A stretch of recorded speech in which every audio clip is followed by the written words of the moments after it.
Welcome to Hood Champion Boxing and Sports. In boxing, you find a way to win or you find a way to lose. Amo Williams and Edgar Berlanga, they're going to need big wins coming up. Both of those guys have fights, and let me tell you something. They're both over there with Eddie Hearn, but I just have a feeling this weekend when they get into the ring, if they don't perform, I think Eddie Hearn's going to look to part ways with him. At the same time, let's understand Amo Williams, okay? When he was out there in Saudi and he fought Hamza Shiraz, I picked Shiraz to beat him, okay? Most people pick Williams to beat Shiraz. But I didn't know what happened like that. You know what I'm saying? Williams hurt Shiraz. I think it was that first round. I think he dropped him, didn't he? Anyway, Shiraz came back, got the stoppage. And when I watched that fight, I said, okay, Amo Williams is a good fighter, boy, but Hamza Shiraz stylistically was a bad matchup for him. But a lot of people turned their back on Amo Williams, said he was a hype job. Oh, as soon as he stepped up and got underneath the lights, he crumbled. He's not champion. He's not a champion. He's not made of champion material. I said, okay, that's not fair. But then you sit back. He didn't really say much. He allowed the dust to settle. He praised Shiraz in defeat. Said he was a better man that night. He deserves all the credit for an outstanding performance against me. Now, I know Eddie Hearn. He said it before. The only reason Eddie Hearn's not talking a whole lot about fighters putting butts in seats is because Turki Al-Sheikh come along and the Riyadh season cards, and he's been putting up the money. So these promoters haven't been at risk of losing money. Now, Eddie Hearn, before Turki Al-Sheikh came on the scene, Eddie Hearn was talking about, hey, if I got guys who are signed to me, and if they can't come and sell out a crowd, or they can't sell pay-per-view, and basically if I'm hemorrhaging money and not getting a return on my investment, I got to let you go. And I was like, damn, Eddie Hearn is about to get rid of a whole bunch of people. Remember, it was Dillian White, a Coley situation. There were a couple others, man, that he just like Gerald Big Baby Miller, of course, with the drugs. But there were Daniel Jacobs was another one. But there were several people where Eddie Hearn was just started cutting ties with him. I think Amo Williams has to put on a big performance this weekend, because the way things are looking, it looks like Eddie Hearn and a lot of these promoters are going to be on their own as far as having to put up their own money going forward. In not all events, but in a lot of the events. And that is what was creating problems between promoters and fighters before. However, there's always a conversation. When Amo Williams faced Hamza Shiraz, he didn't say anything. But now we're finding out the reason for what could have contributed to his performance that night is he had lost his uncle and lost his grandfather. And that took a toll on him. Okay? Now, for those of you who are saying, the loss of a loved one shouldn't matter. He's a boxer. He's supposed to be the consummate professional. He should have came in the ring. He should have done the business. Okay, maybe if you're an alien, right? But he's human. Okay? Unless you come from Mars or Jupiter, maybe you can get in the ring and not have any emotion and not take that shit in the ring with you.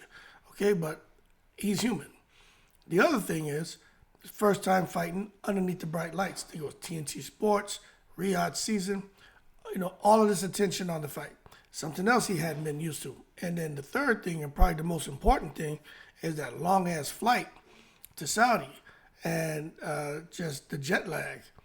Let me tell you something. Some people just never acclimate to that change of time.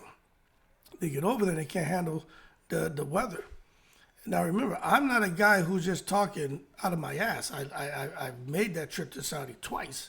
I lived in Saudi, okay? And I've traveled all over the world. I know how it is to be goddamn jet lag and trying to acclimate and have to be somewhere. You have obligations. And if you're tired, you know what? Your fatigue, your exhaustion has to get set aside. And it is not fun. I don't know what's worse, being jet lagged and having to go into a fight or sit in a damn 2-hour briefing. That shit is torture. I'd rather get in a fight than sit in a 2-hour briefing. That shit is rough, boy. At least in a fight, I get in there, bing, bing, I'm out, knocked out, fight over, I can go lay down. In them 2-hour meeting, a briefing, and you got to try to take notes and, remember the stuff they're telling you because they're only going to tell you once, and now you got to come and share that information with people. That shit is brutal. But nonetheless, shouldn't be any excuses this weekend when he faces the Canadian, okay? If he gets the win, then I think he's on to the next. And I'm rooting for all these guys, but I'm rooting for him because I know how that shit is when you lose a loved one. You can't leave your mind behind. There's no tablet you can take to cure your grief. It's difficult. All right? But now Edgar Berlanga, the New York-Rican, the guy who went out here and fought Canelo, man, and I thought he would have beat him. I still think he could have beat him. He just chose to come in there and not let his hands go. He just wanted to celebrate not getting knocked out, and that was his victory, and I don't like that. But anyway, he's now out here fighting as a co-feature and shit. So it is what it is against a guy named Jonathan Gonzalez-Ortiz. Now Edgar Berlanga needs to win big. But the thing is with him, what's next for Berlanga? This man came over there with Eddie Hearn. He got the biggest fight he could possibly get in boxing against Canelo. I mean, what's your motivation? I mean, how are you going to get up and get motivated to fight these other guys when you fought Canelo? You made huge money, multiples of millions of dollars. So what's the motivation? Anyway, Edgar Berlanga plans on making the fight a bloodbath. And he said, at the end of the day, I'm going to come out victorious. But the funny thing about Edgar Berlanga, he fully expects, man, to get through this guy. And then he said he wanted to fight Charlo. Where he called out three? Oh, right here. He wants to fight Jamal Charlo, Caleb Plant, or Jaime Munguia. Let's understand this. No matter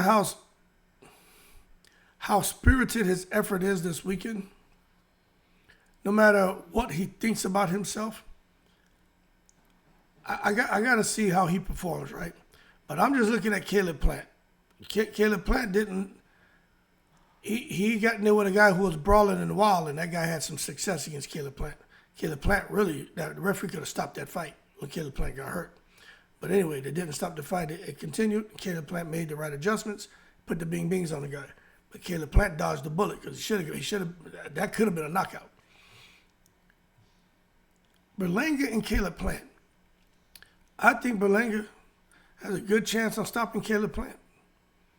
Caleb Plant has a lot of wear and tear on him. He's a bad boy. He's going to fight. But I think Edgar Berlanga has a good chance to stop Caleb Plant. Macumbi, he almost stopped him. I think Berlanga, if he lets his hands go, he has a good chance on stopping Caleb Plant. But at the end of the day, once Caleb Plant starts making them adjustments, the longer that fight goes, that shit could get interesting. Then it boils down to conditioning. But Caleb Plant and Berlanga is a really good fight. Jamal Charlo and Berlanga, look, I mean, that sounds good too, Jamal with the jab, but the inactivity, man. And it sounds like there's a little bit of drug use, hallucinogens, and alcohol abuse and shit. So I still don't know what Jamal Charlo or Jamel Charlo's doing, but that's an interesting fight. But I definitely got Munguia over Jamal Charlo. But if Jamal stays behind his jab, he wins the fight with his jab alone. His jab is crazy. Then Jaime Munguia, I don't know. He's over there with Eddie Reynoso. They're trying to make him into another Canelo, the Tijuana Canelo. Like I said, I like the way he was looking with Eric Morales and then with Freddie Roach. Now he's over with Eddie Reynoso. You know, he can. I just don't know what we're gonna get with Munguia. Munguia was a savage, man, but he started bouncing around from trainer to trainer, and comes out here and takes a loss. But it happens. But for him and Munguia, that's an interesting fight because Munguia is gonna fight him. But I'll be honest with you. I have to be honest. I may do another video. I favor Edgar Berlanga to beat Caleb Plant, Jamal Charlo, and Munguia. Right now, I favor him. But let me see how he looks this weekend, and let me see how those guys look, and if Jamal ever gets back in the ring. But just right now, I kind of favor Berlanga. If he lets his hands go. That's going to be the problem. Is he going to let his hands go? Anyway, y'all keep cool. Shout out to the veterans, all 7 continents. But I think Berlanga needs to win big. He needs to get in there and show this guy he doesn't belong in the ring with him and knock him out. Because if Berlanga comes in here, and even if he wins, but in a mediocre performance, I think Eddie Hearn's going to look to cut ties with him. You know what I'm saying? Emma Williams, again, if he wins in a mediocre performance, I think Eddie Hearn's going to have to look at that and see about cutting ties. Eddie Hearn needs champions. He needs belts. He needs guys who can put butts in seats. He needs pay-per-view stars. He needs guys that have huge platforms. You know what I'm saying? That's what he needs. Eddie Hearn can say what he wants. He would pick up Ryan Garcia in a heartbeat. He would love to have Ryan Garcia on Matchroom because of Ryan Garcia's profile. You know what I'm saying? Jake Paul, say what he wants. He'd love to have Jake Paul over there because of his profile. And if he got Jake Paul, he'd be trying to make Jake Paul and Canelo. You watch. Eddie Hearn's not stupid. But at the end of the day, it ain't really about talent all the time. It's really about the dollar bill, y'all. Wu-Tang Cream. Anyway, good luck to Williams and Berlanga. But I just think they need to show up and show out, or they're going to get kicked out of Matchroom by Eddie Hearn. That's just how I see it. Keep cool, I'm in the breeze.